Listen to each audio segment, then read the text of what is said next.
But Auron, I'm glad you're here. Everyone, I imagine, in the Timcast audience is quite familiar with who you are, but maybe before we launch in, you could give a quick intro for people that maybe aren't. Sure, I'm the host of the Auron MacIntyre Show. I'm on Blaze TV, YouTube, Rumble, all the places you expect. Podcast is on Apple, Spotify, all those places. I also write books. I wrote The Total State, write a regular column for Blaze News. Amazing. Well, before we get in, I was playing obviously all the footage, some of the reaction from across the right, and then obviously the DOJ's intention to prosecute everyone that was involved in this raid in St. Paul at this beautiful, beautiful church in St. Paul. I wanted to get your reaction to the raid, and then maybe sort of articulate what you would like as a response to be. I think we're probably on the same page here, but maybe you can outline that a little more. Sure, obviously, this is an incredibly important line that the left has crossed. We've seen intimidation before from the left, but this is a direct and obvious violation of several laws, including the FACE Act. Now, it seems that Harvey Dillon has announced their intention to actually prosecute Don Lemon under a Ku Klux Klan Act, which is fantastic. It's hilarious to announce that on Martin Luther King Jr. Day of all days. So top-notch work, very, very fine work. Of course, the worry was, as this was unfolding, that the Trump administration would, turn away from charging people, especially Don Lemon. Obviously, the left is going to go ballistic. They're going to say, "Oh, it's a journalist. He's a journalist. He's got a First Amendment right to whatever." It's all a lie. You have no First Amendment right to enter a building and disrupt a religious service. In fact, there are several laws prohibiting exactly that. And it's not just that Don Lemon did this. It's not just that he organized this. It's that he went ahead and streamed live every aspect of what he was doing. He was streaming live the commission of a federal crime.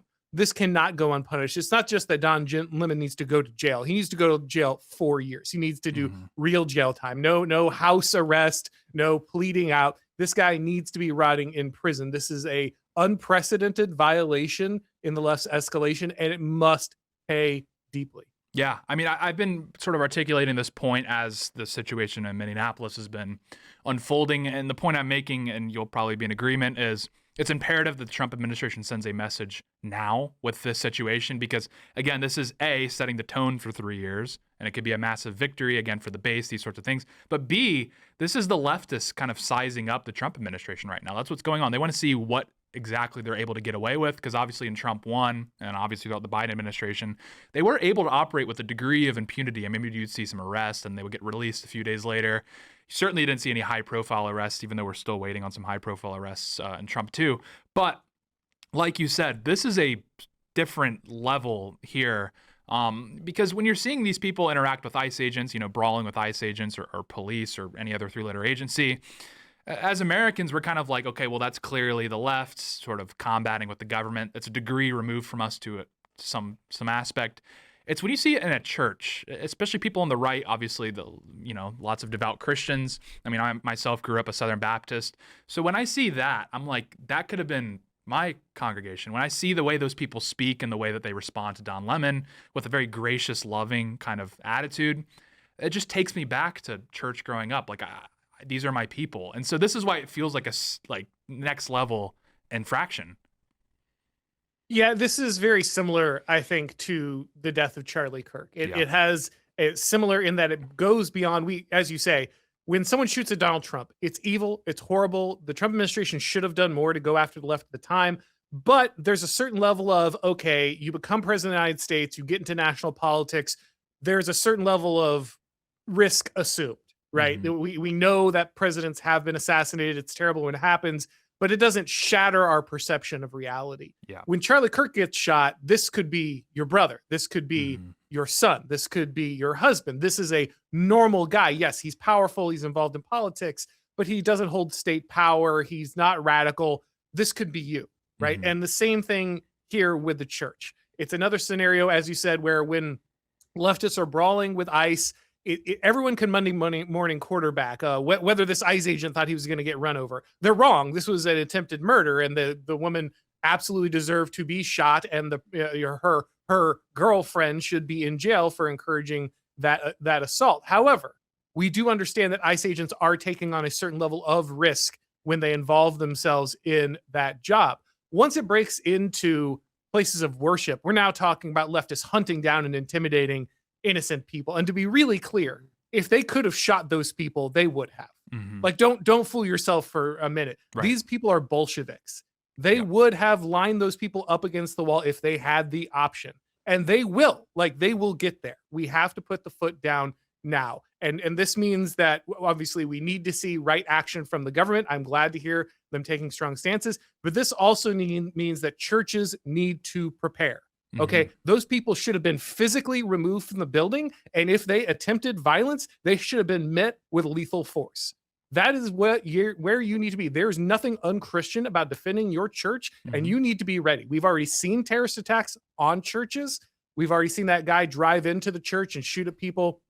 The Mormon church. Now we see this attack. It's going to continue. These people are French Revolution. They are communists. They are going to accelerate. Leftists are radical. They hate religion. They hate God. They want to persecute Christians. That is what they want to do. And if we do not take both government action and personal action to protect our places of worship, the left will continue. Yeah, absolutely. I mean, Nathan Halberstad, a friend of the show, he actually made a really great point of this is the most obvious sort of crux of really what the left is all about here with their sort of reign of terror 2.0 is this attack represented the two things that they're seeking to undermine specifically, which is the Christian faith. Again, that's the historic faith of the United States. Again, the Southern Baptist Church is pretty much as American as you can possibly get. It is like this unique synthesis of Christianity that, again, like reflects middle America in the most like obvious way possible. So you really have this attack on heritage Americans in many regards through the church. But then also, what is this all about? Well, they're protesting ICE. Well, what does ICE do? Well, okay, they again enforce immigration law. So it really is this obvious crux of the two things the left really wants to undermine the most, which is, again, the historic Christian faith of the American people, and then the historic composition of the United States through immigration, these sorts of things.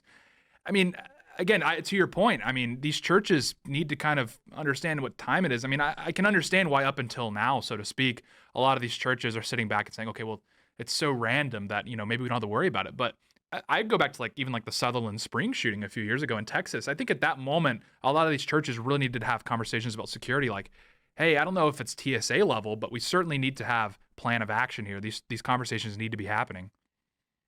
Yeah, I think we all saw the picture from the video of that young girl crying in the arms of her parents, scared of these people breaking into her church. And that simply cannot be allowed to stand in the United States of America. I will not allow, this cannot happen. Okay, my church personally not only has a security team, they have off-duty cops and military constantly watching entrances and exits to make sure that everyone is safe. Church members are directly involved in the armed security of the church, along with a large percentage of the males in the congregation being armed. Yep. You, American Christian, I'm talking to you right now. It is your duty as a man to get a firearm, train with that firearm, and be armed in your house of worship, prepared to repel violent leftists, period. That's it. We cannot allow this. It will not stand. I'm glad the government is taking action. We should allow them to resolve the issue through color of law first, but it is also your personal responsibility to be prepared not just to protect yourself, but your house of worship. The people in your congregation are counting on you. No more, oh, I don't know what I can do. I don't know how I can be part of a solution. You can be part of the solution. Get a firearm, train, and be prepared to protect your church. Yeah, exactly. I mean, because the government, again, the DOJ, even if the DOJ is a slam dunk here, they knocked us out of the park, the incident still happened. This is still after the fact mopping up the mess. Christians across the United States need to be ready because this is going to continue. Again, when the left, what do they hate most? We saw it. It was, I don't know if you saw the clip on the. I know it was in Britain, but that's sort of the same vibe going on. The BBC in Britain, they had, I don't know, some sort of musician on, and he credited Christ as like his largest inspiration. And the interviewer literally hissed at him. Like these people, again, I don't want to go like full Tucker and like, everything, but. Oh, I will. That's demon possession. There's a huge. That's demon possession. Yeah, there's a massive demonic force moving over the West broadly, but specifically in the United States. And so you just see that, and it's like, Christians watching this, Southern Baptist, Presbyterian, Catholic, whatever you are, Mormon, I don't know if they're on the team, but, Mormons, not to start a theological dispute, but if you're watching, like, you need to be ready. You need to believe these people when they tell you these things. Again, we saw a Kyle Rittenhouse. That's what they're calling that chunky man at the firearm that was walking around St. Paul. He's like, I am here to defend my community. These are my people. He's talking about like Somali fraudsters. He has a strong friend-enemy distinction, and you as a Christian, you as an American, is not a friend, certainly not in the friend distinction. You're on the enemy side. And he's patrolling it, again, presumably to repel ICE agents. So it's like, it just all comes back to, from Charlie to this, everything in between. You have to believe these people when they say these things. Yeah, absolutely. And to be clear, like we all have our doctrinal differences. I might have more with the Mormons than other denominations, but ultimately they're close enough to the team to get shot. Right. They're Yep. close enough to the team to get threatened, so they're on the team. Yeah. Okay. And that's all there is to it. These people hate family. They hate people who would bow before Christ, even if we disagree with some manner in which they do it. And ultimately, it is our job to come together and protect these people. 100% solidarity with Christians in the United States today of all stripes. We are standing together. This is not going to happen. This is the line, guys. If you will not stop them at the churches, you won't stop them at your doorstep. That's all there is to it. And I heard my entire life about this is what the Second Amendment is for. If the government's not going to stand and protect our churches, then we will do it. And you know what? During COVID, that argument went out the window and nothing happened. The government shut down plenty of churches. Nobody did anything. That argument's on its last legs. If the First Amendment means anything, it has to mean something here. Again, first and foremost, the government needs to take action. I am glad to hear strong rhetoric on this, but we have to see conversion into real, meaningful penalties, not slaps on the wrist, not house arrest, not a fine, hard jail time. Mhm. Every single one of these people, hard jail time. If that doesn't happen, then you're leaving it in the hands of the parishioners. And I'm sorry, it is just at that point, defend yourself. The government is useless. I'm not saying the government is useless. I'm saying the Trump administration is doing the right thing. I am praising them for doing the right thing. I want to be very clear. Yeah. However, follow through must come because the consequences of not following through are massive. Everybody doesn't like the idea. The Protestant Franco sounds scary until the first Bolshevik breaks through the door of your church. Yep. And then all of a sudden, it doesn't sound so scary anymore. Yeah. So let's get this done under color of law while we still can. Yeah. Because the other options are big. Yeah. This is literally the last off-ramp. Decisive action from the Trump administration here is the off-ramp. Again, I don't want to see a situation in which, parishioners are forced to engage in, like gunfights with these like leftists, right? That sounds like a dystopia. I don't want that. I want the Trump administration to come down hard here. And I mean, to your point, I mean, like, like Mormons, like, it's like, okay, we could have these conversations about Mormonism, but it's like, I'm closer to a Mormon than I am to whatever Don Lemon's Christianity is. He was literally in the church debating the pastor, and he's like, I'm a Christian too. And I'm like, I look him up. He's like a Baptist or something. I'm a Baptist. I'm way closer to a Mormon than I am to you. I don't know what sort of weird depiction of Christianity you're making, but it's insulting. It's offensive. No, Don Lemon, you're nowhere close to what we're talking about here. But it's starting to get to the point where it seems like the left is actually kind of giving up themselves. Maybe not giving up, but they're just being forthright with the fact that, no, when people on the right, like I put a tweet out before the show where I'm like, I just don't really know how we can live in the same country with these people anymore. I'm not saying that as a statement. I'm saying that as a reaction because I think that is the presupposition that they have already made. They've already determined that they can't live in a country with us. And so all I'm doing is just making a reaction. I'm just acknowledging that is the reality that they are correctly identifying, in my opinion.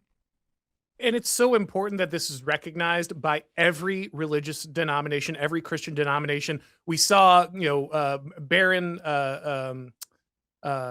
I'm sorry, I forgot his name. Bishop Barron. Oh, right. Talking about how maybe the Trump administration should dial back the deportations and all of these things. We've seen the Southern Baptist Coalition get weak in the knees over this stuff. Mm-hmm. This is a call to all of these people. Okay, the church bureaucracy, the church hierarchy cannot step away from the responsibility here. There are no half measures. The fact that they were issuing statements like that just before this happened shows you how dangerous weak leaders are. Yep. Okay, I've liked stuff from guys like Bishop Barron, but there is no excuse, zero excuse for siding with the Bolsheviks, giving them comfort, or in any way standing against the enforcement of the law in the face of their terror. It is unacceptable from any church leader. If your pastor is in any way in the pulpit excusing this weekend, you need to speak out. Mm-hmm. Okay, you need to tell your church this is not okay.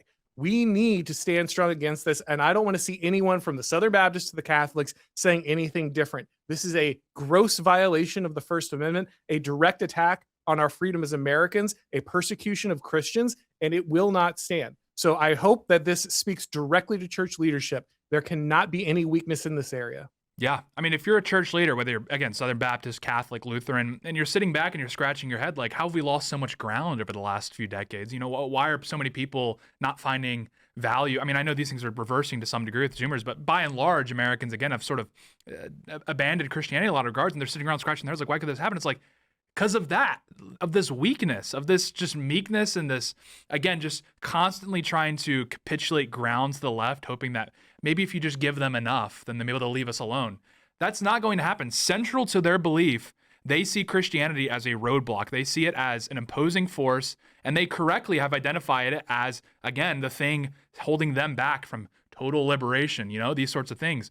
Because, again, they're just an anti-Western, anti-human force. And so it's like, as Christians, again, to maybe borrow a euphemism, we have to stand on business. Really, that's the situation here. You need to, you know what's true. We're right. We're correct. You need to be confident in that and stand firm. Again, we have our guys in power. We can put pressure on them. We can, again, get them moving in the right direction. But also, this starts in the churches. We need strong churches. We need to be a beacon for our community because, again, people are struggling right now. People feel like they're getting blown around in the wind. People feel unstable. They feel like they don't have their hand on the wheel. You know what you can do to provide some people some security is reflect Christ's values in your church, which is strength, which is order, and again, which is standing on truth. There's no question about that. The job of the civil magistrate inside the Christian religion is to protect the right of the faithful to serve and worship God. Period. That's it. If you have one job as the civil magistrate in a Christian nation, that is your job. And we are simply seeing a lack of that. We're seeing it at the state level. Obviously, a lot of people have asked, well, why wasn't Don Lemon, why weren't these people arrested immediately? They're obviously on video. They're obviously committing crimes. The answer is very simple. The state of Minnesota is not going after them. The municipalities who are in charge of the police in that area are not going after them. They have first crack at this. The federal government can file its charges, but it has to go get arrest warrants from judges and everything else. It has to act slower because per federalism, per the Constitution, this is a state and local matter unless it has to become a federal matter. And so the immediate response should have come from the state, should have come from local governments. But they are quite literally insurrectionists right now. They are ignoring their duty to care for and protect the people of their state, which is why we need reconstruction in Minneapolis, why we need it in Minnesota. We need the federal government to take charge. It's time to sign a consent decree. It's time for the federal government to take control of law enforcement in that state. But until then, Army Dillon, obviously, and Pam Bondi should be working to put every one of these people in jail for as long as humanly possible. Again, I cannot stress enough how important it is these people do not get slaps on the wrist. True. Full federal prison sentences, years in jail, no fines, no house arrest, no sweetheart deal, because Don Lemon was on CNN one time, in jail, period. True. Yeah, absolutely. I mean, because, you know, a lot of people in the space, we've been calling for arrests of these more high-profile figures that, again, are instigating these incidents, that are cheering it on, that in this case are directly, like, abetting this raid into this church. And a lot of people are saying, well, look at all these arrests they're making, you know, at the lower level. Look, they are putting away a lot of these guys. And it's like, okay, that's great. But to the left, they need to see their titans held accountable. That's the problem, is because they're not listening to Joe Schmo who gets wrapped up in some operation in Minneapolis. They're looking at these Don Lemons. They're looking at these sorts of people, again, as the leaders, the figureheads of what they're trying to do. And it's like, until you hold those people accountable at the high levels, again, at their top level, their top brass, it's going to be really difficult to communicate to these people that this is not acceptable. Again, and you know, Trump too, this is a different ballgame, new sheriff in town. It's not going to fly. And yeah, and until we get those high-profile arrests, I don't know how you can really communicate to these people. Because again, like I said, they're not really too concerned if Joe Schmo gets wrapped up. They can, you know, compartmentalize that. But when Don Lemon gets marched out in handcuffs in front of a courthouse, that's how you send a message. That's how you communicate to these people. Enough. Your reign of terror is coming to a close. Yeah, Steve Bannon went to jail, and nobody cared that he had one of the biggest shows on the right. Yep. He goes to jail. Right? People forget that the Obama administration sent Dinesh D'Souza to jail. Yeah. Like they Yeah. don't care. They will put our people in jail, even the media figures, the reporters, people with high profiles. They don't care. We can't care back. There can't be this double standard where leftist high profile figures have some immunity towards their political actions, but the right can get thrown in jail on every single tiny little bit of this. We all saw as the left went after Douglas Mackey and sentenced him to prison for making a meme. You cannot let Douglas Mackey get sentenced to prison for making a meme and then let Don Lemon go free after leading a federal raid against a church committing federal crimes. This simply cannot be allowed to stand. Like I said, I'm glad to hear that the Trump administration is planning to do this. I understand it takes a few days given the necessities of the system. I think everyone rightly is a little concerned. Yeah. I think we've all seen the administration drop the ball on these things, not get it done, not get across the goal line. We've had promises made about going after NGOs, Antifa, all this stuff, high profile people. None of it has ultimately come to fruition. So I hear people saying, well, this one isn't going to happen either. Okay. I want to be proven wrong. I am cheering desperately, pleading, Pam Bondi, Harmeet Dillon, prove everybody wrong. Put these people in jail, because if you don't, like we've said, the can of everything just gets completely unleashed. Because again, if we can't stop them at the doors of our church, we won't stop them at the doors of our home. That's all there is to it. So I am, again, encouraged to see the Trump administration talking tough and taking action, but the conversion here must be complete. Nothing can keep them from continuing this act, continuing this prosecution, because the consequences of dropping the ball this time, it can be the last time. Yeah. Yeah, Minneapolis will continue in perpetuity. What we're seeing now, again, they have the bodies, okay? They have the numbers. There's no question about that. Like, the idea that this is sort of some fringe element of the United States is not true. We saw after Charlie Kirk how many people were just posting on Facebook like jubilation with their full government name on there. There's a lot of people out there. Like, you don't just mop this up by arresting a few radicals. It's like, this is an element in our country that is a massive proportion of the country. And again, like, these high profile arrests, this isn't like the first term where maybe you could perceive them as maybe like red meat for the base, which I do think it would have been consequential in the long term if we made these arrests. But, I can see like, okay, arresting Hillary Clinton, okay, maybe that's more like red meat for the base. This go around, these arrests are not red meat for the base. This is literally trying to save the republic. Like, that's what's going on here. Because, to your point, again, this is just going to continue. You're going to get Minneapolis, Portland, Seattle. These cities are going to be like this in perpetuity. And then who knows, it could spread. These red state governors are doing a better job, obviously, of sort of utilizing local law enforcement, but it's not a guarantee that holds for long. These police departments only have so many resources. At a certain point, it just gets out of hand, and then we end up with South Africa or Brazil or something along those lines. And that's a reality that could literally occur in this decade. The numbers are there. The stage is set. The country is doused in gasoline right now. It really doesn't take much to push us into that territory. I don't fear a civil war per se. I know on Timcast it's kind of our thing, is civil war. I fear like South Africa. South Africa doesn't have a civil war. It just gets worse and worse and worse, and criminals they're granted more room, more space. Leftist groups and agitators and these different NGOs are just given more and more space to operate. That's almost far worse than a civil war, because at least civil war, there's an end in sight. South Africa is just going to be like this until the country collapses, which it's probably not going to happen anytime soon. Wait, it hasn't happened yet? There's a lot of ruin in a country, right? And this is really the problem. I am not an accelerationist in the sense of things need to get worse so we can get better. I don't believe that. I think you win by winning. Yep. However, there is a truth to what you're saying and what many accelerationists point to, which is that if the frog is boiled slowly enough, people never hit that hard point where they feel like they have to take action. Yeah. And so if things just get worse, but they manage to get worse in increments that are comfortable enough to adjust to, people never feel that hard stop that says, we must take serious action. I don't want my country to fall in disrepair. I don't want to see a civil war in my country. That's why I'm begging for action now. Yep. That's why I'm looking for what some people might call extreme action now, because only through extreme action under the color of law do you avoid either constant slow degradation or the much more severe action without the law, right? And that's what we need to avoid.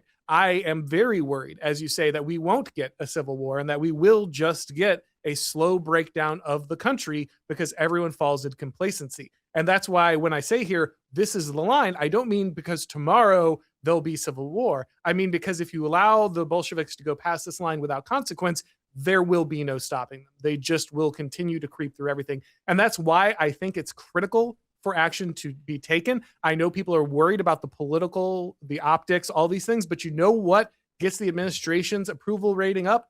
Action. Yep. Victory.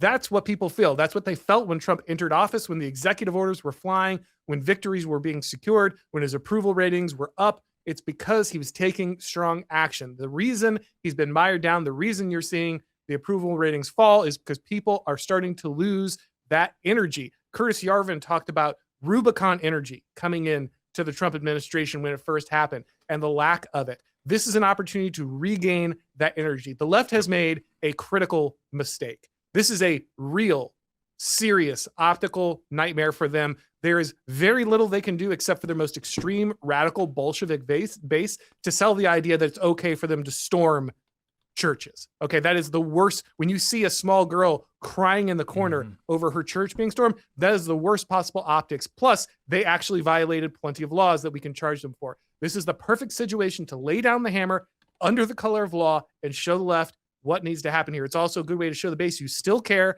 and you're going to take your focus off of Venezuela or Iran or whatever garbage Middle East piece of trash that I don't want to be talking about, and you're actually going to care about the American people and Christians in the United States. I don't want to hear about, oh, we got to stop anti-Semitism in the Middle East. Oh, I gotta worry about whether China's with Venezuela. No, stop the Bolsheviks in my country who are invading my church. I'm a Southern Baptist. Okay, this could have been my church just as easily. Actually, it couldn't have, because they're armed guys in front of my church.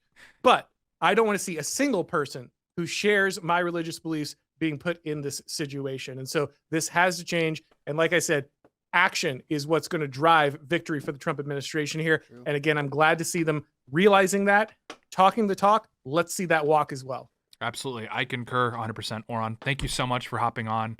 Where can people find you? Again, I'm over on Blaze TV, YouTube, Rumble, of course, Twitter, and then on all the podcast apps. Awesome. Well, thank you so much. I really appreciate you coming on. Thanks, man. All right. Good to talk to you.